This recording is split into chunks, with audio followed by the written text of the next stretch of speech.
Mungkin lagi main basket kali sih saya. Ada kemungkinan, Dok. Tat. Oke. Ya, kita akan terhubung sebentar lagi dengan Kak Samuel.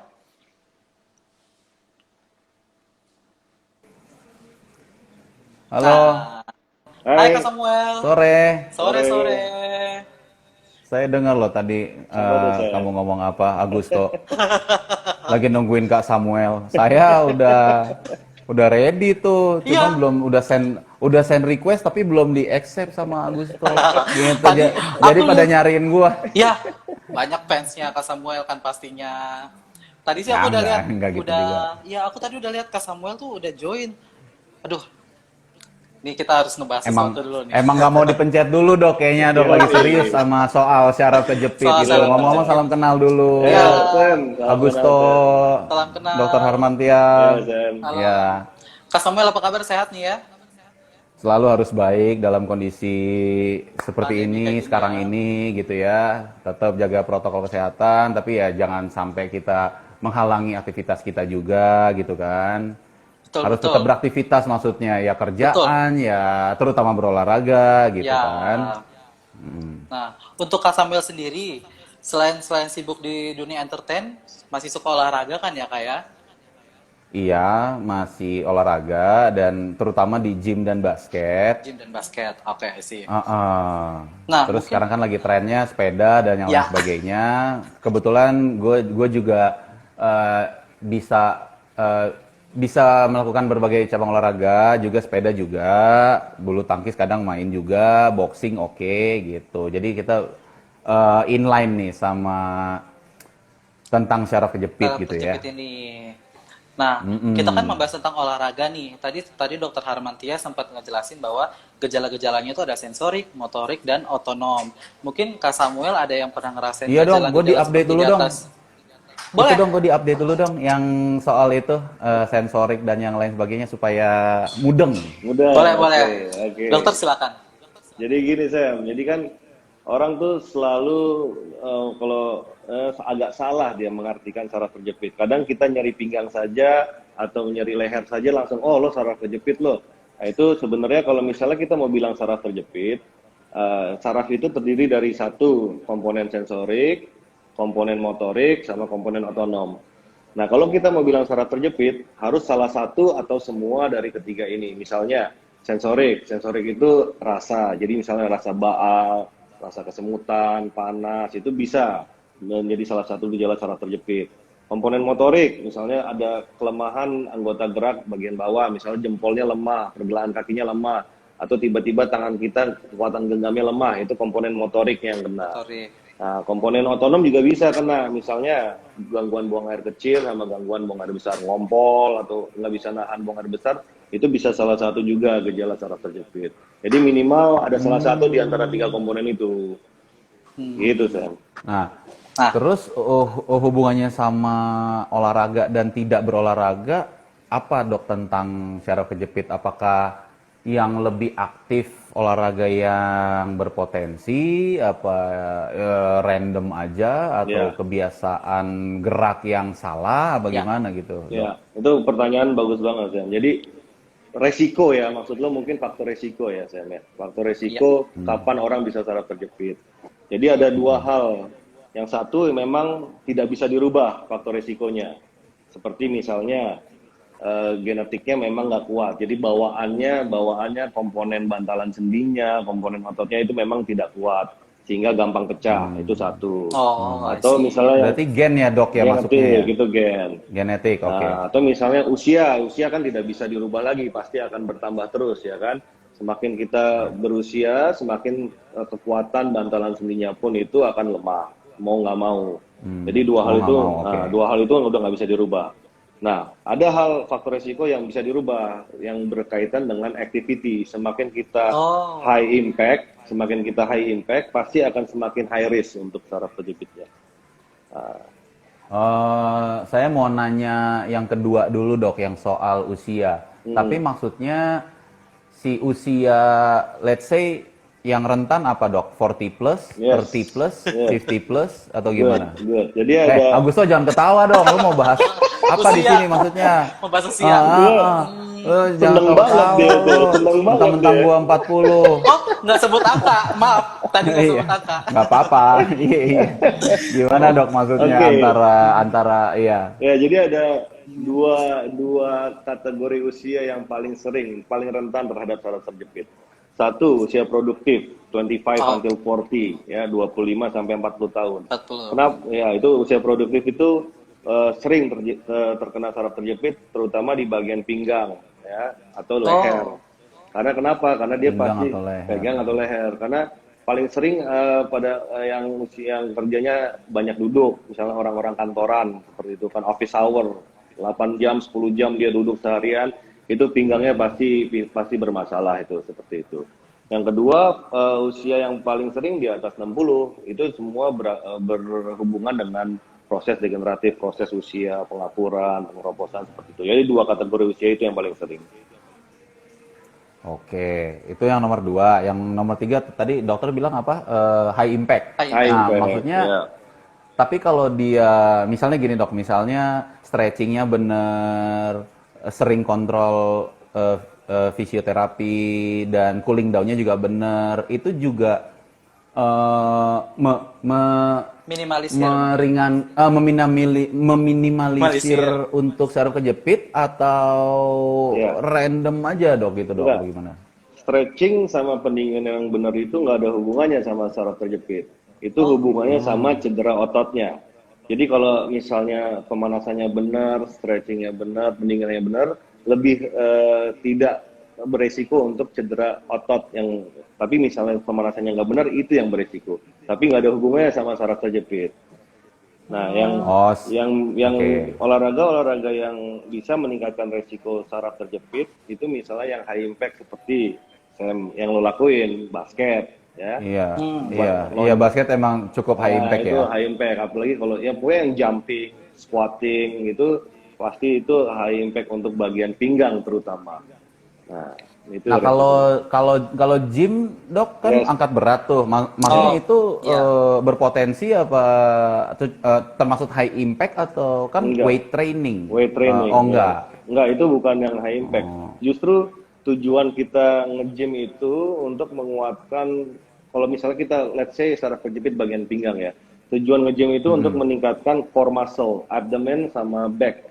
Nah, kenapa kita harus menguatkan core muscle, surrounding muscle Iya. itu tulang belakangnya supaya beban ke tulang belakangnya itu bisa diambil alih juga oleh otot yang kuat. Jadi semakin otot lo kuat, semakin rendah resikonya untuk saraf terjepit.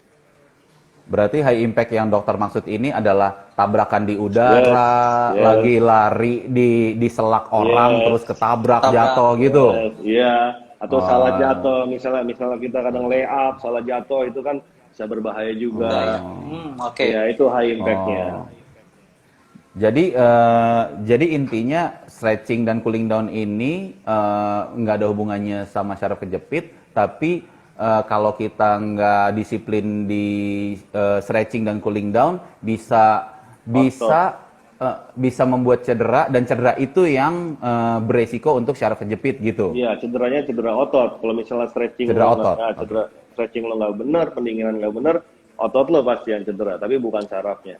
Bukan sarafnya. Oke. Tok, Yes. bagaimana? Nah, kalau misalnya terjadi hal-hal kayak tadi nih, misalnya kita kayak tiba-tiba cedera atau apa pas lagi olahraga, Kak Semi sendiri pernah nggak sih kayak maksain untuk tetap olahraga lah, kayaknya ini nggak kenapa-napa deh. Pernah nggak sih Kak Semi? Nah ini balik ke yang tadi lagi nih soal range umur, gue jadi nggak enak ngebahas gini. Aduh, jadi salah nanya ya, kerasa jadi salah nanya. Pertanyaan lo nggak apa-apa, tapi jawaban gue ada hubungannya ke arah sana soalnya gitu. Iya.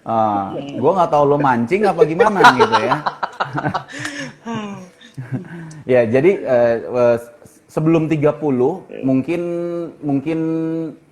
mungkin masih cuek lah, ada cedera dikit, tetap gue orangnya dari dulu disiplin, tetap stretching, cooling down, dan kalau ada cedera pasti gue fisioterapi atau atlet massage gitu ya. Oke. Pokoknya diselesaikan kalau cedera gitu. Gue bukan tipe orang yang ngediemin gitu.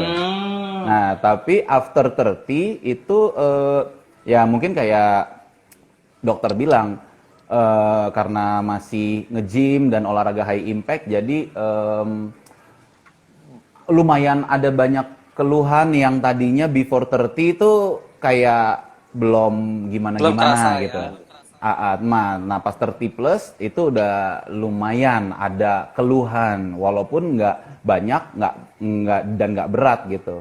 Tapi pasti berbeda antara range 20-30 dan 30 ke 40 gitu. Jadi jawaban buat Gusto, gue tetap aktivitas, tapi gue tetap nanya sama terapisnya kalau sama orang fisioterapinya, maksudnya gimana nih otot gue, misalnya bahu kiri gitu, yang terakhir cedera gitu, bukan cedera, nggak nyaman. Oke. Nggak nyaman. Jadi sambil treatment, sambil ngomong, ini boleh nggak dipakai buat nge-gym dan basket dan gitu-gitu, gitu. Oh iya mas, nggak apa-apa, ini sambil aja. Ya udah, berarti kan ya pasti kalau terapis kan dia certified ya, bersertifikat gitu. Ya terapisnya aja gitu. Oke. Nah tapi kalau pandangan dokter ya, gue nggak tahu, mungkin ada pandangan lagi pasti, gitu kan. Ya dok. Kalau pandangan dokter sendiri gimana? Kalau misalnya kalau Kak Samuel kan ini dia kayak teratur lah ya. Kalau dari kata Kak Samuel sebelum 30 dia masih bisa maksain. Tapi sekarang kan udah 31 lah ya Kak. Nggak jauh-jauh dari 30. Tambah 9. Ya tambah 9. Nggak jauh-jauh dari 30. Jadi sekarang udah mulai disiplin. Iya. Ya itu yang saya bilang, itu faktor yang tidak bisa dirubah. Usia bertambah itu tidak bisa dirubah. Dulu waktu misalnya saya usia 20, 30, hajar aja nggak apa-apa, tenang aja. Tapi mungkin mendekati usia-usia 40 atau mungkin udah 40 ya Sam ya? Udah ya? Udah. Nah itu pasti. Udah. Pasti disebut. Itu, dokter ketawanya nggak enak, jadi saya senyum-senyum aja lah. Kalau Agusto gue marahin, kalau dokter ketawanya nggak begitu, ya udah saya manut aja lah. Tapi si Sam ini bagus dia walaupun itu dia masih berusaha untuk memperkuat strengthening, jadi dia bilang muscle-nya tuh dikuatin, baik itu abdomen, back, trunk exercise, chest exercise, itu kan semuanya untuk menguatkan otot-otot core muscle sehingga resiko cederanya lebih ringan. Itu bagus itu. Nah itu pertanyaan saya dok, kenapa berbicara usia? Apa misalnya kalau kita jaga terus, apakah emang si otot dan tulang itu secara hari demi hari, tahun demi tahun, mau nggak mau, suka nggak suka akan melemah dengan aktivitas kita hari-hari? Atau memang ya maksudnya kita nggak mandang olahraga apa ya, maksudnya memang tahun demi tahun itu akan menurun, atau memang kalau kita jaga bisa stabil dok? Gitu. Oke. Pertanyaan bagus. Jadi memang seiring dengan waktu, kepadatan tulang suatu manusia itu pasti berkurang, terutama pada wanita. Kita beruntung, kita laki-laki nggak terlalu berkurang, nggak terlalu besar resikonya untuk osteoporosis namanya. Tapi nggak bisa dipungkiri, seiring dengan usia pasti akan turun. Nah, tindakan yang harus kita lakukan justru move. Jadi life is movement. Jadi ya harus bergerak terus. Kalau kita sedentary lifestyle, santai-santai aja, ototnya pasti mengecil, tulangnya pasti keropos, sendinya pasti juga pengapuran. Jadi memang kita harus terus berusaha untuk menguatkan otot. Karena kalau otot nggak dipakai, dia pasti mengecil. Kalau lo diemin aja, dia pasti kecil, mau nggak mau. Kalau kita pompa terus, dia akan terus membesar, seperti itu. Cuman tetap aja ada selentingan pertanyaan saya dok. Ada selentingan pertanyaan saya. Agak yang sedikit kritis. Jadi kalau yang olahraga ada dua anak, satu A, satu B gitu ya. Si A ini menjalani olahraga high impact dari 20 sampai 35 tahun misalnya gitu. si B ini olahraga low impact 20 sampai 35 tahun. Apakah akan berbeda dengan gizi yang sama, tapi olahraga yang berbeda, range umurnya juga sama gitu, 20 ke 35. Misalnya gitu, Dok. Misalnya aja. Pasti Tetap berbeda. Oh, pasti berbeda. Pasti berbeda. Cuman yang perlu kita ketahui juga Yang satu basket, yang satu sepeda, misalnya gitu. Misalnya gitu. Misalnya. Yang satu tinggi, yang satu enggak berarti mungkin. Enggak. Iya, iya. Nah, itu dokter yang jawab dah. Jadi memang pasti beda untuk dari kepadatan tulangnya pasti beda, dari muscle mass-nya juga pasti beda. Tapi yang perlu kita ingat, olahraga high impact itu memang paling cocok di usia muda. Kalau misalnya kita, let's say, umur 50, 60 masih memaksakan untuk olahraga high impact, nah itu hati-hati itu. Itu sendinya itu pasti akan bermasalah, lebih cepat bermasalah dibanding waktunya. Nah itu hati-hati. Jadi high impact itu cocoknya untuk usia-usia 30, maksimal 40-an itu masih oke lah. Tapi kalau di atas 50, coba di switch olahraganya, di adjust ya, supaya Low impact. Low impact seperti itu. Boleh tahu nggak, Dok, low impact selain yang orang-orang common taunya kan sepeda dan berenang. Yes. Boleh tahu nggak, Dok? Dua lagi gitu. Ya, Jangan low bilang impact. kartu ya, Dok. Jangan itu Catur, kartu enggak. catur. Catur enggak, biliar. kartu catur enggak, jangan. I mean do sports gitu. Apa, Dok? Sebenarnya kalau misalnya lari itu kan juga low impact tuh misalnya. Berenang seperti yang Diseni bilang. Atau sebenarnya misalnya main pingpong itu juga sebenarnya bisa low impact. Tergantung kitanya. Badminton itu juga bisa low impact. Tergantung kitanya mau loncat smash terus apa enggak. Basket pun bisa low impact. Misalnya kita dribbling untuk fun, shooting 3 point aja itu masih low impact. Tapi kalau kita udah berasa berusuk, lay up seperti itu yang namanya high impact. Jadi ya semua olahraga bisa di low impact kan gitu. Oke. Tapi saya lebih nanya cabang olahraganya, Dok, karena sepengalaman saya dan teman-teman saya, tadinya mau low impact, tadinya mau shoot-shootan doang, tapi begitu nyampe lapangan, dadanya kena sikut, awas lo ya. Mulai gitu. Jadi nggak jadi low impact, Dok, gitu maksudnya. Pingpong Maksudnya yang pure gitu. Iya, pingpong kayak gitu. Bisa itu low impact itu. Oke. Pingpong ya, noted, Dok. Berarti orang-orang taunya cuma sepeda dan berenang atau yang low impact. Nah, saya tanya lagi. Low impact. Golf. Nah, kalau golf sama bulu tangkis low impact, kenapa teman-teman saya yang golfer dan pebulu tangkis lututnya kena, pinggangnya kena, gitu? Ya, kalau misalnya bulu tangkis itu low impact buat back asal dia nggak lompat-lompat, tapi pasti dia akan high impact buat lutut ya. Nah, kita bicara untuk tulang belakangnya ya. Nah, kalau misalnya golf itu sebenarnya kalau dia swingnya salah, itu yang beresiko untuk saraf terjepit. Jadi sebenarnya kan golf itu ada hip movement. Cuman kadang-kadang orang itu ketinggalan hipnya, jadi cuma upper trunk movement, jadi twisting ininya badannya. Nah itu yang bahaya, rotation itu bahaya. Tapi kalau tekniknya benar, swingnya benar, harusnya minimal dia. Oke. Nah, mungkin sebelum kita lanjut ke pertanyaan selanjutnya, aku mau ngasih tau teman-teman Eko Hospital semua yang mau bertanya, boleh banget langsung ditulis di kolom chat. Nanti akan kita bahas di sesi Q&A. Ya. Nah, boleh juga, ini udah menit ke berapa? Boleh juga nih masuk ke Q&A. Kan dari tadi kita udah ngomong panjang tuh. Setengah jam ada kita? Hampir. Boleh lah Q&A-nya, soalnya dari tadi gue lihat ini nih apa? Kritis Kritis juga ya? Oke. Coba nih, gitu. sebelum kita Q&A mungkin satu pertanyaan kali ya. Tentang kinesotap.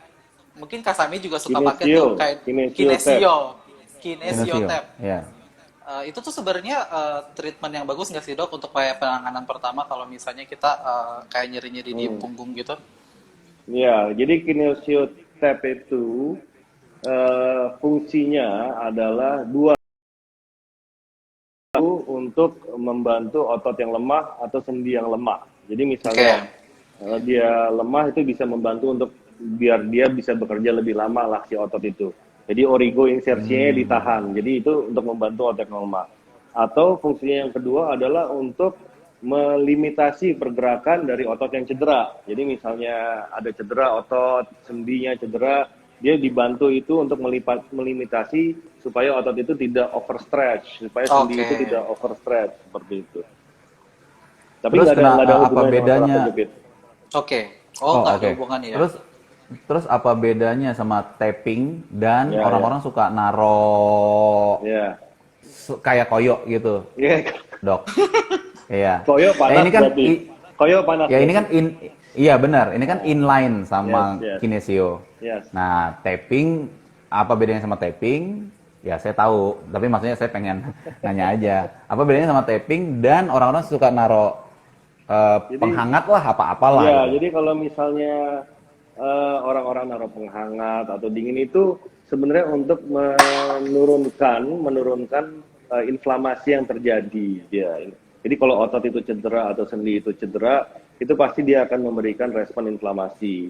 Nah, inflamasi itu menimbulkan nyeri. Nah, untuk menurunkan itu bisa dengan obat, bisa dengan ya koyo seperti itu, atau kompres es, atau fisioterapi, modalitas, electrical stimulation, banyak lah. Jadi tujuannya itu. Nah, tapping sama kinesia sebenarnya mirip-mirip juga, semua untuk membantu kerjanya si otot itu. Jadi bukan menurunkan, bukan bicara tentang inflamasi, tapi bicara tentang pergerakan length-nya dari si ototnya itu supaya jangan overstretch. Nah, Oke. Nah, kita sekarang masuk ke terjawab ya, Dok. Nah, kita sekarang masuk ke sesi Q&A. Ada pertanyaan dari teman kita @wahyu_loronika23. Dok, lifestyle seperti apa yang risikonya sangat tinggi untuk terkena saraf terkejepit? Nah, itu tadi sebenarnya kita udah bahas ya, kayak ada yang high impact, ada yang low impact. Mungkin nanti dokter boleh. Sorry, tadi pertanyaannya apa? Lifestyle. Nah, selentingan dikit, Dok.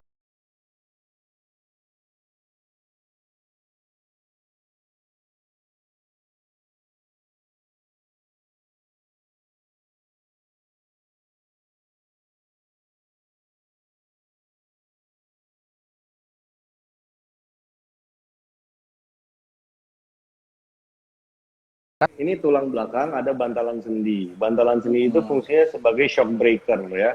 Jadi kalau dia mendapati beban, dia akan kempes bantalan sendinya, sehingga misalnya bebannya berlebih, dia bisa bulging, bisa pop up ke saraf. Nah, keadaan-keadaan apa selain olahraga yang beresiko untuk meningkatkan tekanan intradiskal itu duduk lama. Duduk lama itu berbahaya.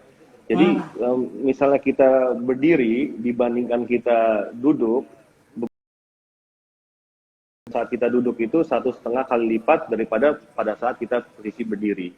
Jadi duduk lama office hour itu hati-hati. Jadi saya sarankan setiap 30 atau 40 menit kalau kita udah duduk, ini sebentar lagi kita harus berdiri sebentar supaya recoil, supaya dia bisa recoil bantalan sendinya. Itu atau juga misalnya kebiasaan merokok itu juga sangat berperan terhadap kerusakan bantalan sendi, karena di rokok itu ada komponen nikotin sama karbon monoksida, itu bisa ngumpul di jaringan bantalan sendi. Sedangkan kita tahu tuh bantalan sendi sendiri itu tidak punya pembuluh darah di dalamnya, jadi dia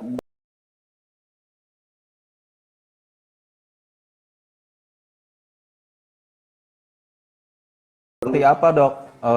Protein, fiber, nutrisi apa, Dok, yang bisa mendukung si short apa tadi, Dok?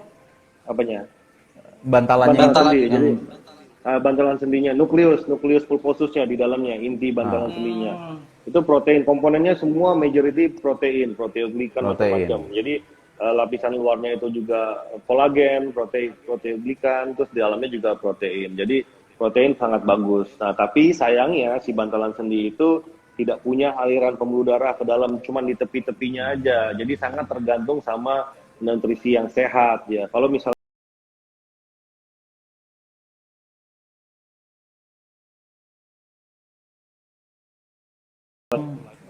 baru tahu rokok bisa. Yes. Iya, Iya, ini sama, baru sama. sih, baru dengar. Kirain bener-bener yang salah gerak, Ya. Aktivitas ya fisik ada lah ya. sebagainya itu. Boleh dilanjut ke Q&A berikutnya, Oke. kan tadi kan bahas aktivitas bukan olahraga. Olahraga. Ya. Jadi gua pengen tanya aja. Iya, benar benar benar benar. Nah, ini tuh sekarang pertanyaan kalau aku untuk awam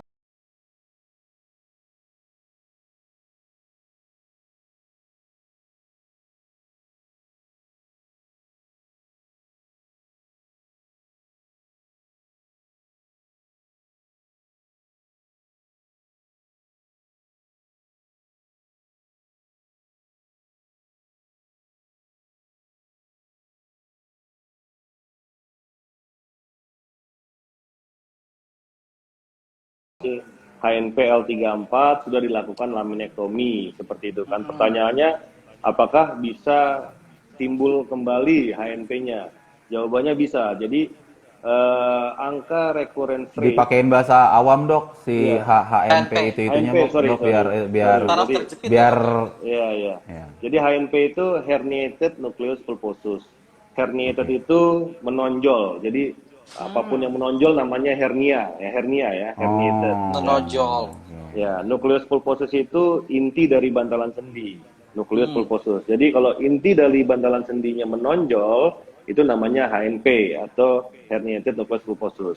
Nah, pada saat dia menonjol ke belakang, dia bisa menjepit si saraf itu. Makanya itu yang dibilang saraf terjepit. Nah, Terjepit. pada kasus Maria ini terjadi HNP, penonjolan bantalan sendi pada L34. L34 itu artinya lumbal Ya. ketiga sama lumbal keempat. Di lumbal kita ada 1 2 3 4 5. Nah, Belakang dia ya. lumbal ketiga sama lumbal keempat ya. Itu menonjol, udah dilakukan laminektomi. Pertanyaannya apakah bisa rekuren? Jawabannya bisa. Recurrence rate di angka operasi HNP itu 5 sampai 18% dalam 5 tahun. Jadi cukup besar sebenarnya. Tapi kembali lagi, yang harus kita ketahui operasinya seperti apa? Apakah hanya dilonggarin aja, apa bantalan sendinya diutak-atik? Karena banyak sekali jenis macam operasi dan setiap macam operasi berbeda-beda recurrence rate-nya. Angka kekambuhannya itu beda-beda. Dari Oke. mana dok angka kekambuhannya beda-beda? Balik lagi ke gen kah? Yes. Apakah riwayat hidupnya kah? Yes. Apa Oh, gimana? faktor resiko yang tadi ya. berbeda-beda itu. Ya, jadi ada dua hal yang signifikan. Pertama dari teknik operasinya itu sendiri, itu dokternya yang tahu lah. Apakah dia ngambil semuanya, robeknya banyak, itu hanya dokternya yang tahu Oke. lah. Teknik operasinya sendiri. Yang kedua, gaya hidup setelah operasi dari si pasien itu. Apakah itu pasien itu nambah berat badannya nambah terus, itu meningkatkan recurrence rate-nya. Apakah dia nggak mau menguatkan core muscle, itu meningkatkan recurrence rate-nya. Apakah dia sedentary lifestyle, cuma duduk aja kerjaannya, yang akhirnya bebannya lebih besar ke pinggang, itu meningkatkan recurrence rate-nya. Jadi, satu, technically operation-nya. Yang kedua, lifestyle si pasien itu after the operation. Itu yang sangat Oke. menentukan. Nah, Terjawab. terjawab. Kita bakalan lanjut nih, soalnya lumayan banyak juga nih pertanyaan buat dokter. Iya toh, Nah. kalau yang bersifat kritis seneng juga gua. Buat pengetahuan kita juga Benar, ya. benar. betul. Apalagi kita awam Gua, kayak tadi aja ya. Augusto dan yang Teman-teman join yang di sini lain. ya kan. Yes. Kayak tadi aja ya Mas Samuel, ternyata kita baru tahu kalau misalnya ternyata merokok itu mempunyai risiko terjadinya saraf terjepit. Itu serius gue baru tahu Ya karena kan? gue kayak dalam hati gue kayak rokok sama saraf kejepit gitu. Cuman kan ngomongnya sama dokter, iya kan? Jadi harus Kalau percaya misalnya ya. kalau sama temen gitu, katanya rokok bisa loh berpotensi saraf kejepit. Gue mah kagak percaya gitu. Dari mana hubungannya gitu kan? Kalau ini karena dokter Nah, sendiri ini yang ngomong ya. Iya, dokternya sendiri yang ngomong gitu. Oke, kita lanjut. Mana lagi toh yang ini? Oke ya, ada pertanyaan dari Margareta Kuera. Dok, kalau kesemutan jangka panjang, bahkan sampai menahun, bagaimana dok? Saya hampir selalu merasa kesemutan dari bagian leher sampai bahu dengan intensitas yang naik turun, tapi menetap sepanjang hari. Wah, berarti ini lumayan sering dan Iya, biasanya sepanjang hari tuh. Sepanjang hari dan naik turun. Oke. Ya, jadi udah lama itu ya, udah setahun ya. Jadi kalau misalnya semua gejala yang masih sudah berlangsung di atas 2 atau 3 bulan itu jangan dianggap remeh. Wah. Artinya harus segera dicari penyebabnya.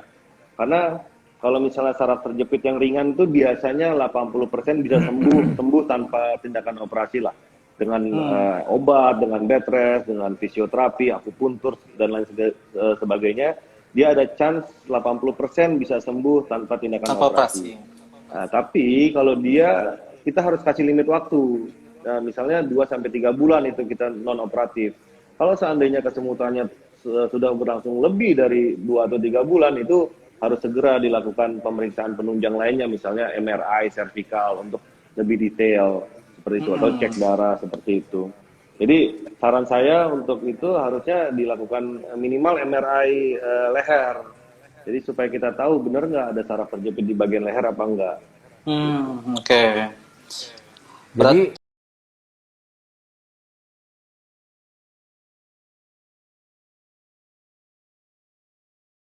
itu bilangan 1-2 bulan kalau menetap Patut atau hilang curiga. timbul Yes, itu harus segera dicek gitu ya dok ya. yes. Kecuali ya di saraf terjepit itu ada tanda bahaya ya, tanda-tanda yang harus kita aware. Jadi misalnya seperti yang tadi kita bahas sebelumnya, misalnya ada namanya cauda equina syndrome, dia saraf terjepit di bagian pinggang, terus dia ternyata ngompol juga, buang air besar yang los, itu nggak boleh nunggu lagi 1-2 bulan, itu harus segera dioperasi, Harus segera emergency. dioperasi. Jadi ada Oh. beberapa gejala yang harus segera kita tanganin, ada beberapa gejala yang ya udah nanti aja juga dia akan kita lihat lah 1-2 bulan kita bisa lihat nggak apa-apa seperti itu.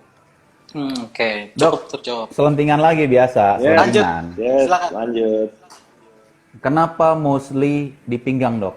Ya, ini pertanyaan bagus nih, kritis sekali. Jadi tulang belakang kita dari cervical sampai thoracal dan lumbal ya, segmen yang paling sering bergerak. Jadi kenapa paling sering di bagian lumbal? Karena gravitation. Jadi dari atas sampai bawah pasti beban paling besar di bawah dia, di bagian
di SI joint itu paling sering kalau duduk lama. Itu Duduk harus lama. Oh, dihindari oke. duduk. Atau misalnya pakai fisioterapi kombinasi dengan akupuntur itu lakukan. Nah, kalau misalnya dalam 2-3 minggu tidak ada perubahan, kita harus naik tingkat terapinya. Nah, untuk SI joint itu bisa ada opsi namanya diinjeksi, disuntik langsung ke dalam sendinya. Jadi kita memasukkan obat anti radang langsung ke dalam sendinya. Oke, misalnya nggak bisa juga, bisa namanya radio frekuensi, ya salah satu bentuk pain management. Jadi saraf-saraf kecilnya itu kita baalin yang di daerah SI joint-nya. Last option dibaut, dikakuin aja itu sendi supaya nggak gerak-gerak lagi. Tapi itu hanya sekitar 1-2% kasus yang perlu untuk dilakukan operasi fusi. Jadi bertahap.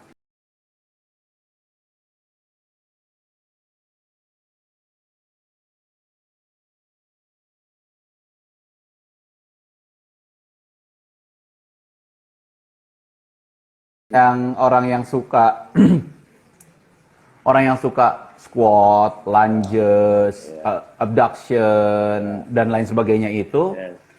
itu membantu menguatkan eh, dan meminimalisasi syaraf kejepit. No, kalau squat tuh justru bahaya. Squat Oh. itu squat itu justru bahaya. Squat banyak sekali pasien-pasien saya yang begitu habis squatting tuh langsung pop itunya bantalannya. Jadi hati-hati squat itu karena pada posisi squat itu beban di tulang belakang bagian pinggang kita itu meningkat hampir 2 kali lipat dibanding kita berdiri tegak. Ya, jadi itu squatting itu jongkok itu bebannya besar sekali. Ya.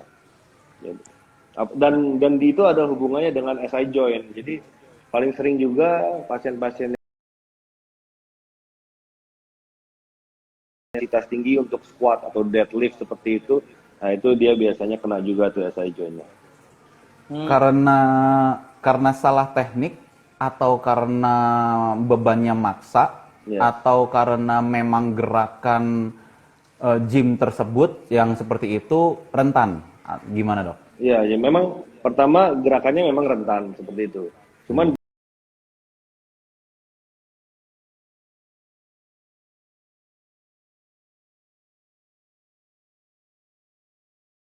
dia harus pelan-pelan. Dan ya, salah gerak itu juga menimbulkan faktor risiko juga. Tapi pada dasarnya gerakan tersebut memang risky. Untuk Oke. squat ya, Dok. Untuk Gimana untuk abduction, lunges, leg extension, pokoknya yang bersifat apa yang Yes, dokter bilang yes. tadi? Apa sekitar apa itu, Dok? Oh, Sacroiliacionya, di core-nya. Core apa? Core muscle. Belum. Nah itu justru bagus itu untuk lower abs, lower trunk itu bagus. Leg raise atau misalnya kita tengkurap terus dinaikin back leg up Iya. seperti itu Iya. justru bagus itu. Itu bagus untuk meningkatkan lower core muscle ya. Tapi harus dikombinasi dengan upper core muscle-nya. Seperti misalnya Iya. gerakan crunch ya, jangan sit up yang full tapi crunch dia partial sit Crunch, up. ya. Atau back up atau misalnya orang tahu cobra position yang Cobra kita tengkurap position. kita duduk seperti Itu bagus ya, Dok?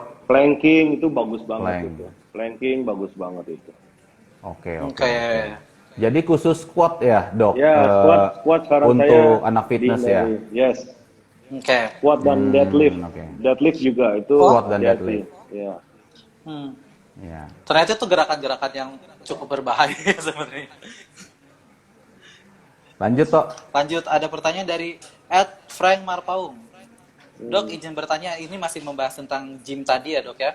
Izin bertanya kalau seandainya sudah pernah ada riwayat saraf kejepit, lalu ikut gym untuk mengurangi potensi terkena lagi saraf terjepitnya, apakah pengaruh terlambat tidak ya? Ya. Jadi untuk penanganan saraf terjepit itu paling bagus itu prevention. Jadi jangan sampai terjadi saraf terjepit. Nah, syaratnya salah satu itu untuk kita bicara bagian gimbal ya. Kita harus punya core yang kuat. Jadi seandainya dia pernah saraf terjepit dan sembuh, yang kita lakukan jangan sampai berulang lagi saraf terjepitnya. Nah, untuk itu bagus dia kalau mau nge-gym, tapi seperti tadi bukan justru untuk kayak lumbar row itu untuk khusus core. Itu bagus malah. Tapi syaratnya kalau kita mau olahraga atau nge-gym, syaratnya harus pain free ya. Jangan sampai lagi sakit karena saraf terjepit dipaksain nge-gym, itu jangan. Harus pain free dulu, baru boleh kita muscle strengthening. Kalau untuk syaraf kejepit sendiri ya, Dok, kan kita seperti kita tahu ada otot besar, otot kecil. Ya. Memang dua-duanya harus dikerjain. Saya tahu itu. Tapi maksudnya untuk menguatkan majornya lebih ke otot besar atau otot kecilnya, Dok? Nah, bedanya gini, kalau misalnya kita bicara otot besar itu kita bicara extremity biasanya. Jadi anggota gerak ya. Sedangkan untuk yang berhubungan dengan saraf terjepit intinya baik core neck maupun core abdomen sama core muscle. Jadi bukan bicara otot besar, otot kecil, tapi memang segmen otot mana yang harus dikuatkan. Segmennya core, abdomen, trunk, atau misalnya yang leher, core neck sekitarnya. Jadi nggak perlu kita kuatin bicep, tricep, untuk quadricep, hamstring tuh nggak perlu. Gitu. Oke. Berarti area ototnya ya, bukan masalah otot besar, otot kecilnya. Segmen ototnya mana yang harus kita kuatin. Oke. Nah, ini kita udah ngobrol-ngobrol nggak kerasa udah mau 1 jam nih tentang Kasemi. Oh ya? Udah menit ke berapa ini? Udah menit ke 55. Oh ya udah. Mungkin ini pertanyaan terakhir kali ya. Jangan sampai matot Mati. gitu. Enakan ada closing dong, enakan ada closing, Betul. ya kan? Mungkin ini satu Ya lu pertanyaan prediksi terakhir. aja. Oke. Oke. Ini punggung saya dari @erliawan. Punggung saya di kiri atas suka nyeri. Apakah ini saraf kejepit di leher? Bisa tahu dari mana? Kalau saya tidur, punggung saya kasih sanggahan bantal, besoknya udah nggak nyeri. Apakah ini saraf kejepit? Mungkin bisa dijelasin dok sekalian ya, kayak screening untuk orang-orang yang ini tuh sebenarnya aku tuh saraf kejepit atau enggak sih? Itu tuh apa aja dok? Boleh, silakan. Ya, jadi kalau saraf terjepit itu kita bicara bagian leher ya. Saraf terjepit bagian leher itu biasanya harus memberikan keluhan tuh menjalar dia dari leher, menjalar ke daerah lengan atas atau lengan bawah atau sampai jempol, sampai kelingking. Jadi dia harus bersifat menjalar. Harus menjalar dia. Kalau dia nggak menjalar dia bukan saraf terjepit. Kalau orang sering sakit di belika itu biasanya misalnya cewek itu biasanya dia ada skoliosis. Nah, skoliosis itu sering shoulder blade pain. Jadi karena dia nggak simetris, skoliosis itu tulang belakangnya nggak simetris ya. Karena dia nggak simetris, tarikan-tarikan muscle-nya juga imbalance. Pada akhirnya dia akan mengalami shoulder blade pain yang biasanya daerah sisi kanan seperti itu. Jadi kalau misalnya kita bicara shoulder blade, itu kita harus mikirin justru muscle problem dulu. Apakah ada yang tear, sprain seperti itu. Nah, jarang bisa juga saraf terjepit ke arah belika, tapi dia harus disertai sama menjalar ke tangan juga sebenarnya. Jadi kalau Jadi skoliosisnya dulu yang mungkin skoliosis, mungkin muscle problem seperti itu. Bukan saraf terjepit dulu. Apalagi didukung dia dengan bantal pagi-pagi hilang katanya kan. Jadi kayak misalnya kita istirahatkan dihilang ya. Biasanya kalau saraf terjepit ya konstan aja dia terus. Nggak cepet hilang. Oke. Tadi udah pertanyaan terakhir. Ini yang terakhir banget dok. Dokter Harman ada di Eka Hospital tiap hari apa?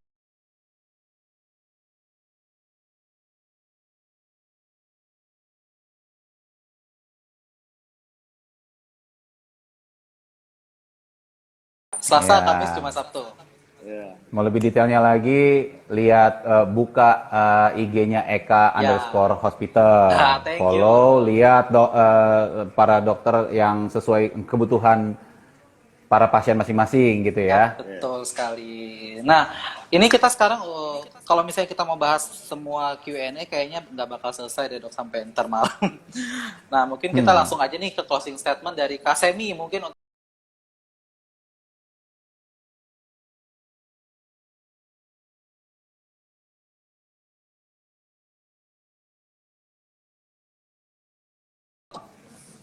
Tandem aja sama dokter karena gua kan penggiat olahraga. Mohon izin, mau nanya, dokter olahraganya apa? Ya, mainnya. Dulu semuanya saya lakuin, Sam. Jadi dulu semuanya basket, bola, voli, tenis, pingpong. Cuman seiring dengan usia kita sadar diri juga, Sam. Cocok. Iya. Agusto apa sih Agusto? Olahraganya coba kalau boleh tahu. Saya olahraganya naik turun tangga. Naik turun tangga, oke, siap. Jadi dia kalau masuk kerja naik tangga ya, nggak pakai lift ya. Bagus. Oke, bagus. Ya paling gitu ya dok ya. Saya tandeman aja sama dokter closingnya karena saya kan penggiat olahraga. Yang memang saya masih seperti yang dokter bilang, tapi saya memang udah mengurangi yang tadinya misalnya semua ditabrak, semua dinaikin aja, tabrakan di udara gitu. Saya mainnya sekarang udah lebih safe aja, udah wise. Gymnya juga gitu, nggak usah paksa. Si orang itu ngangkat berat banget. Oh, padahal dia lebih kurus dari gua. Gua juga harus bisa lebih dari enggak. Kita kenal diri dan kenal badan aja kan, Dok, untuk menghindari potensi-potensi cara kejepit gitu. Tapi kalau soal stretching dan dynamic stretching dan cooling down, kalau saya boleh jujur, saya dari muda pun, dari umur 18 pun masuk di olahraga serius maksudnya, saya udah cukup disiplin dengan hal itu. Dari upper selalu stretching, dynamic stretching dan cooling down. Ya memang kita kadang-kadang ada bandelnya. Wah, datang telat nih. Ya udah yuk, langsung main. Ya udah deh, gas. Ya udah, tapi itu tidak setiap kali. Gitu, Dok. Kalau dari saya. Oke.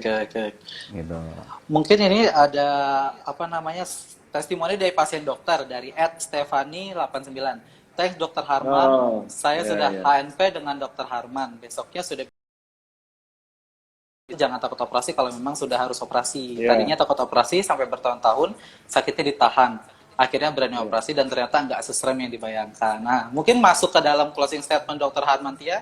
Silakan. Ya. Jadi yang saya ingin sampaikan pertama, kita jangan menunda-nunda. Jadi semua symptoms yang ada di kita itu warning sign buat kita.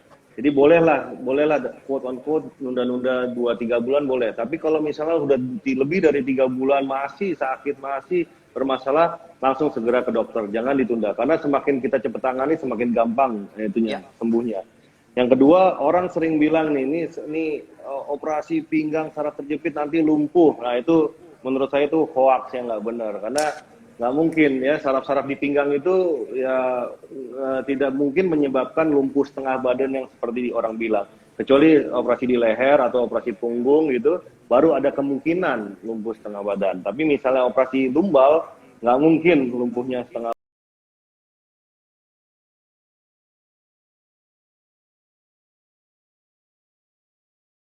Seperti tadi mungkin ada testimoni, karena teknologi operasi sekarang juga udah canggih-canggih. Yang dulu misalnya bukanya 10 cm, sekarang cuma sekitar 8 mili aja. Jadi cuma sayatan-sayatan kecil, pakai endoskopi, pakai kamera, udah sophisticated lah, udah canggih lah. Jadi nggak usah nothing to worry lagi lah, tenang aja. Oke. Siap. Makasih dokter, makasih Agusto. Makasih banyak Kak Semi. Makasih banyak dokter. Hospital. Ya. Semoga Kak Semi selalu sukses, karir-karirnya selalu diberkati, selalu sehat juga nih. Karena Kak Semi kan termasuk orang yang aktif ya. Ya, Agusto juga, Dokter Harman juga. Salam buat keluarga masing-masing. Ya. Dokter, terima kasih atas semoga kita berjumpa di perjumpaan berikutnya. Sip. Terima kasih banyak Dokter Harmantia dan juga Kak Semi. Thank you. Untuk teman-teman Eko Hospital semua, kita sudah sampai di penghujung acara. Mohon maaf dari kami semua kalau misalnya kami ada salah-salah kata. Terakhir dari saya, terima kasih. Thank you dokter, thank you Kak Semi. Thank you. Terima kasih banyak.